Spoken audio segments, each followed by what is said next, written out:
ആ വിവാഹം കഴിഞ്ഞു. ഇനി അവര് നന്നായിട്ട് ജീവിക്കാതിരിക്കോ ചെയ്യട്ടെ.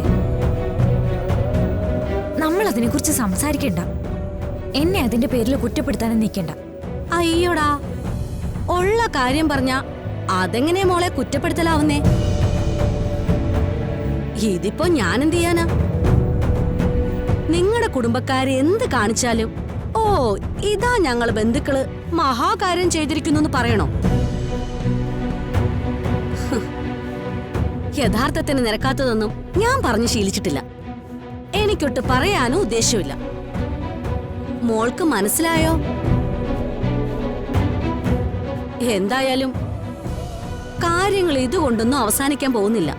ഇനിയും ഇതുപോലത്തെ ചടങ്ങുകളും അതിന്റെ പൊട്ടിത്തെറിയൊക്കെ.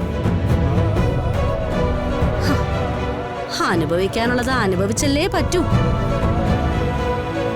ആവശ്യമില്ലാത്ത കാര്യങ്ങൾ ചുമക്കാൻ തീരുമാനിച്ച ഇതൊക്കെ തന്നെയാകും വിധി.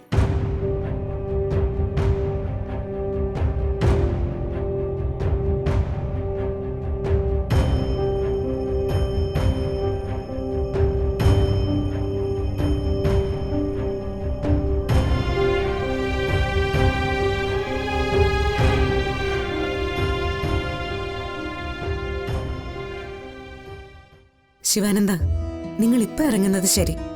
ചന്ദ്രികയുടെ അസുഖം മാറിയാ എല്ലാവരും കൂടി കുറച്ചു ദിവസം ഇങ്ങോട്ട് വരണം. നമുക്കിവിടെ താമസിക്കാം.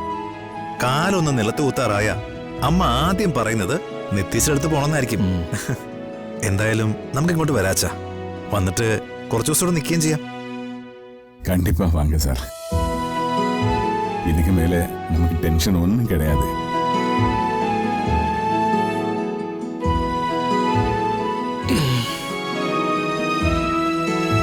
മോളെ, എന്നാ പിന്നെ ചെറിയച്ഛൻ ഇറങ്ങ. ചിരമ്മയുടെ അന്വേഷണം പറയണം. ഞാനും ഹരിയും എത്രയും പെട്ടെന്ന് ചിരമ്മയെ വന്ന് കണ്ടോളാം. ആയിക്കോട്ടെ.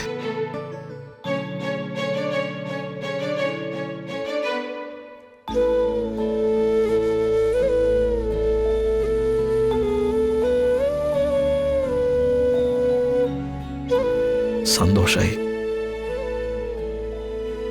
ദാ ഒരു വിളിക്കപ്പുറത്ത് ചെറിയച്ഛനുണ്ട്.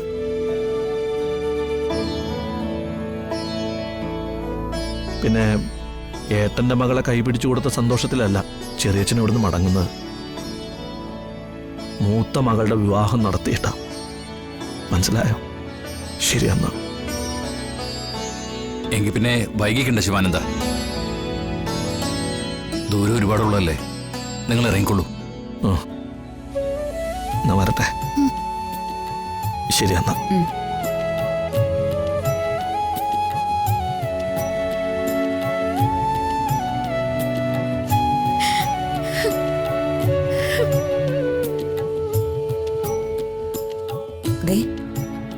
ഇനി ഈ കരച്ചിൽ സന്തോഷം കൊണ്ടേ പാടുള്ളൂ കേട്ടോ. മോള് പ്രാർത്ഥിച്ചതൊക്കെ ദൈവങ്ങൾ കേട്ടു. പരീക്ഷണങ്ങളൊക്കെ മതിയാക്കി.